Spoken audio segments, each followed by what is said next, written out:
Hi again, and fair warning, this is a pretty random episode, but I'm going to forge ahead. As I've said before, my dad loved every aspect of movie making, and here on our first day, he's learned about the portable dressing rooms for the cast, which are called honey wagons.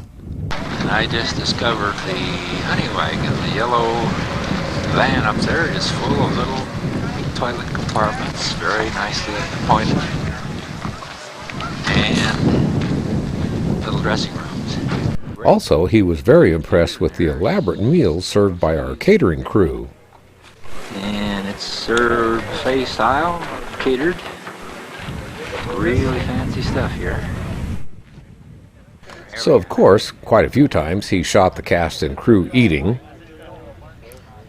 And by the way, we did eat quite well. Even on a low-budget movie, at least back then, there was a producer's cardinal rule. You never cheap out on the crew's food. But one day, while shooting us eating, Dad went one better. He went inside the kitchen. Now, come on. In how many behind-the-scenes videos have you seen the inside of the location catering truck? You do all that in this little place, huh? That's pretty good. There we go. A stainless steel kitchen on wheels.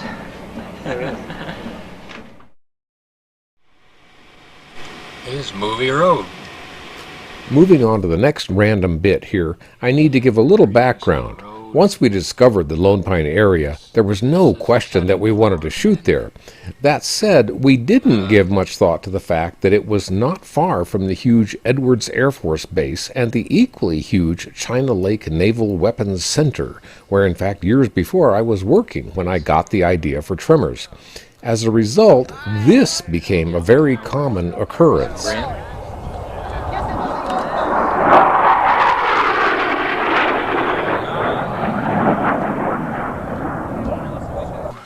Jet came by about 100 feet off the ground, just about blew us away here. Fortunately, it did not come during shooting. This is a lunch break. Unfortunately, that was not always the case.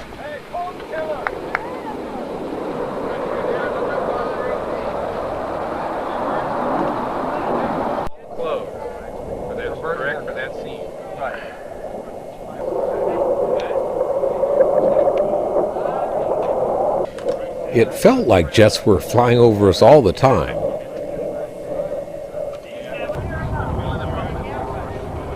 Now on second unit, sometimes we weren't shooting sound, so we could go ahead and do a take even when the jets were flying.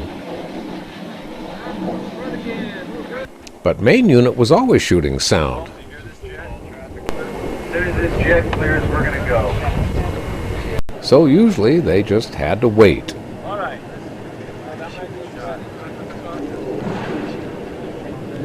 And wait, and just keep waiting.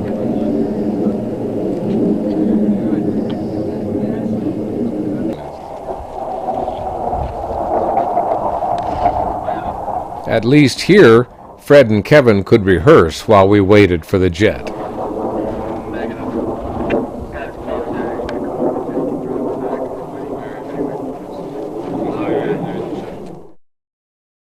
This last bit is probably really pushing it for Tremors behind the scenes, but I'm going to keep going. At one point in production, some of us had to move out of our motel rooms for a weekend because our rooms had been previously sold out. The only rooms production could get were in an old hotel about 15 miles north of Lone Pine. It was a bit of an experience, so I grabbed the video camera to document it. For a change of pace, enter my room in the Winneduma. The Winneduma is a 63-year-old or so hotel in Independence. Because of Mule Days this weekend. That was an extremely popular local event, and it still goes on to this day. We are not able to keep our rooms in Lone Pine, so some of the company, including myself, had to be shipped off to the Winneduma. A most interesting little place. Here's my shaving outlet. It's under there. Closet. It's on the narrow side. That is to say, it's not quite as wide as one hanger. One final note, it has one of these. That's an old school transom. It's a panel that opens up over your doorway. It gave you ventilation before air conditioning. Unfortunately, while the transom inside my room still worked, outside in the hall it was actually boarded up. And it shares a bathroom. Yes, it did. There was only one bathroom for each 2 rooms. There's the door to the other room. Now, you could lock each door from either side, but it was kind of an honor system because when you left, you had to remember to unlock your neighbor's door. To be fair, the bathroom had been retrofitted with a modern shower. Well, at least at one point it was modern.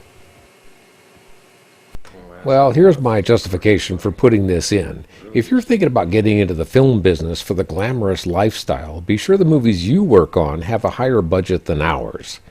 Anyway, next episode I promise to be back with Tremors behind the scenes that is not quite so far behind the scenes. Thanks for watching. See you next time.